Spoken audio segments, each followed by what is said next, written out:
रुकिए रुकिए, क्या है? कौन है आप लोग? पहले तू अपना परिचय दे। मैं इस बड़े घर का बड़ा नौकर हूँ। और मैं इस घर का ओनर मालिक। मालिक?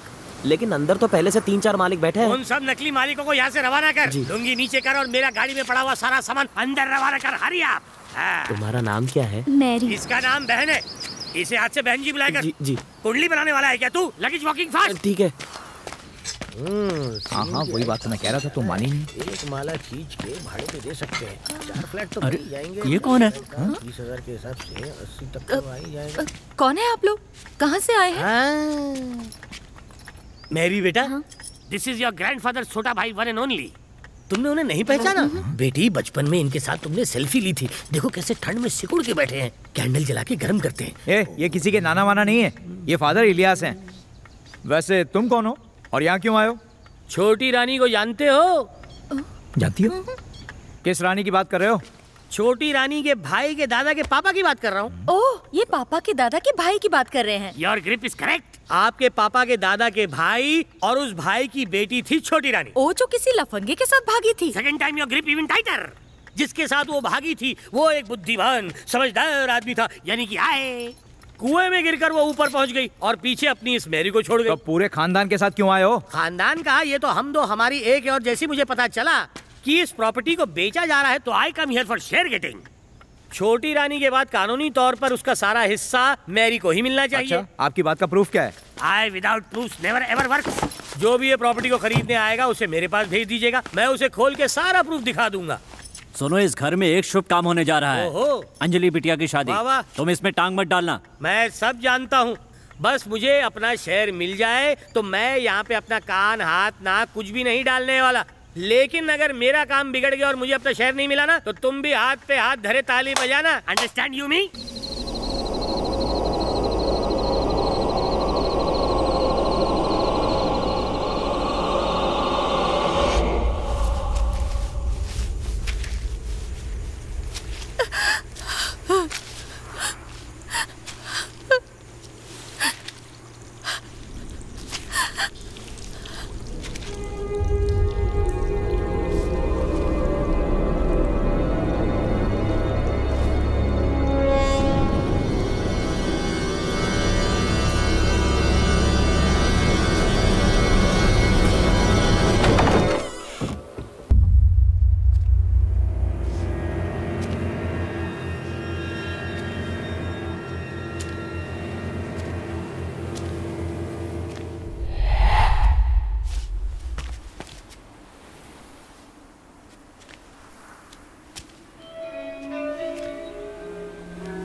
बस अभी अभी होश आया। और पानी चाहिए? सीढ़ियों से नीचे गिर गई थी। देखो, सर पे हल्की हल्की सूजन दिख रही है। वैसे ये ठीक है। डॉक्टर ने कहा है कि स्कैनिंग कर लेंगे तो अच्छा रहेगा। वो मुझे फिर से दिखाई दी। वो मुझे मार डालेगी। अंजलि, ये बस तुम्हारा वहम है। तुम्हें उसके बारे में इतना ज्यादा सोचने की जरूरत नहीं है। हाँ। नहीं, गीता मुझे फिर से दिखाई दी। मुझे लगता है वो मुझे मार डालेगी अनूप। नहीं, हमें अलग करने के लिए वो कुछ भी करेगी। ऐसा कुछ नहीं होने वाला। अब तुम आराम करने की कोशिश करो। हम सब बाहर बैठे। सो जाओ बेटा, फिक्र मत करो। अनूप, यहाँ ना।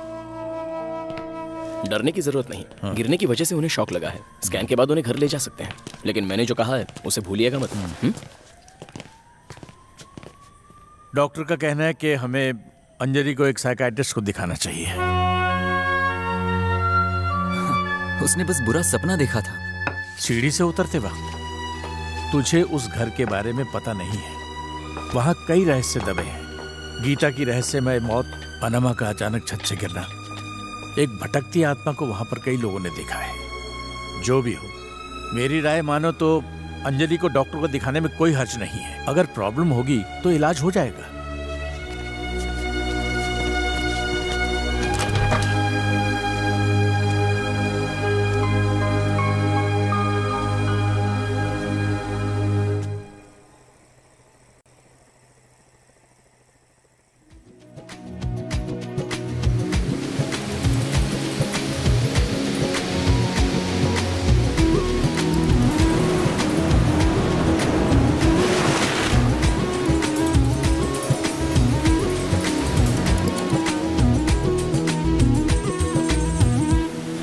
I love you Anjali. मैं तुम्हारे बिना नहीं रह सकता, इसलिए जाने से पहले मैं तुमसे एक बार मिलना चाहता हूँ, वही चर्च में। अंजलि, तुम्हें आना होगा। मैं तुम्हारा इंतजार करूंगा।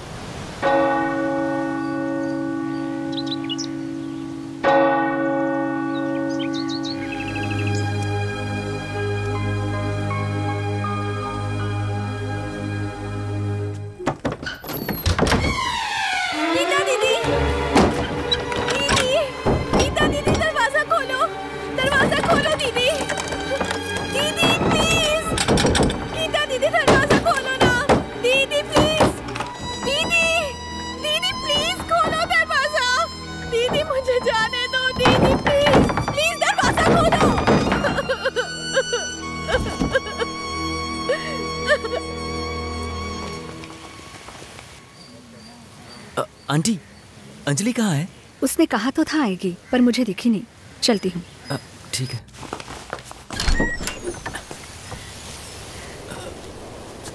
अंजलि कहाँ है? घर पर नहीं है। चर्च जा रही हूँ कह के गई तो थी। लेकिन वो तो वहां भी नहीं थी। प्लीज ये उसे मेरी तरफ से दे देना। और हाँ, उसे कहना मैं उससे मिलने घर भी आया था। हाँ?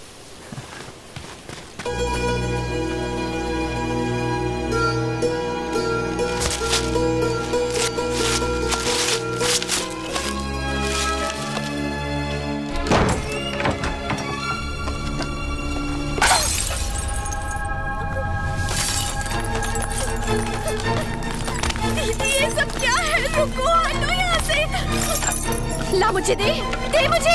हाँ, अनूप से प्यार करेगी, मेरी बहन को धोखा देगी। वो मेरा नहीं हुआ तो तेरा भी नहीं होगा। क्या हो रहा है? तुम दोनों क्यों झगड़ते हो?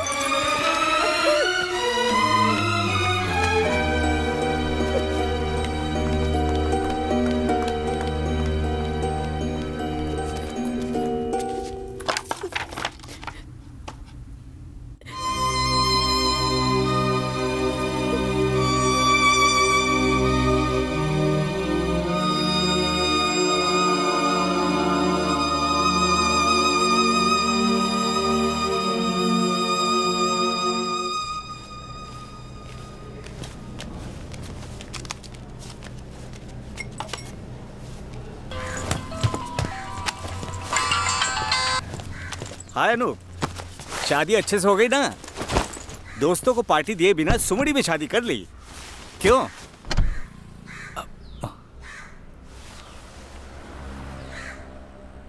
क्या कह रहे हो? हाँ मनोज, कुछ भी समझ में नहीं आ रहा है, किससे कहूँ, किससे मदद मांगूं। तभी अचानक मुझे तुम्हारी याद आ गई। तुम्हारे साथ भी ऐसा हुआ था ना? तब तुमने किसी से मदद मांगी थी, क्या नाम था? शायद सनी नाम था उसका। मैं उनसे बात तो कर सकता हूँ, लेकिन पता करना होगा वो हैं कहाँ। उसके दिमाग के दोनों स्क्रू ढीले हैं। वो दुनिया के किस कोने में है पता लगाता हूँ। मुझे थोड़ा टाइम दो, ओके?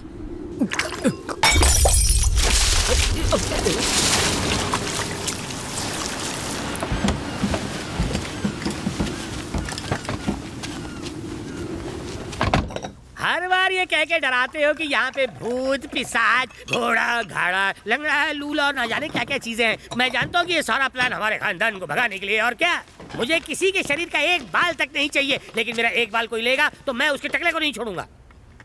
मैं जानता हूँ इस घर में थोड़ा लोचा लबाचा है, और वो बुड्ढी यहाँ पर रहती थी लेकिन दिमाग से पावली कम थी। She has gone up but left disease down. दहेज में वो बीमारी मेरी बीवी को मिली, उसका भी ऊपर स्क्रू कम्प्लीटली। चुप करो, कब से बकवास किए जा रहे हो? मैं जानता हूँ कि इस घर में आखिर क्या दिक्कत है। गीता की मौत के बाद भी उसकी आत्मा इस घर को छोड़कर अभी तक गई नहीं है। उसकी लाश ना मिलने की वजह से जो अंतिम संस्कार हमें करना चाहिए था वो नहीं किया, और यही वजह है कि ये सारी घटना यहाँ घट रही। उसके बाद हमने उपाय करने के लिए थक हार के फादर को यहाँ बुलाया। पता सब कुछ देखने के बाद फादर ने इस घर के बारे में क्या बताया? गीता की आत्मा आज भी इस घर में भटक रही, उसको मुक्ति नहीं मिली। वो जिन लोगों से नफरत करती है, जिन्हें पसंद नहीं करती, उन्हें परेशान करती है। उसके बाद फादर यहाँ आए और उन्होंने यहाँ कुछ मंत्र जपे। दरवाजे के पीछे क्रॉस लगाकर गीता के कमरे को हमेशा के लिए बंद कर दिया। फिर अंजलि जब यहाँ आई तो उसने गलती से दरवाजा खोला और आत्मा आजाद हो गई। अनजाने में इसने एक बड़ी गलती कर दी। ऐसी गलतियां अक्सर हो जाती हैं। अब हमें जल्द से जल्द फादर को यहाँ बुलवा के उस कमरे को फिर से बंद करवाना होगा, ताकि उसकी आत्मा वहाँ कैद हो जाए। वरना इस तरह की अशुभ घटनाएं इस घर में बार बार होती रहेंगी। एक जरूरी बात सबसे कहना चाहता हूँ, गीता के कमरे में गलती से भी जाने की कोशिश मत करना। फादर को यहाँ आने दो और देखने दो क्या करना है। बात करता है।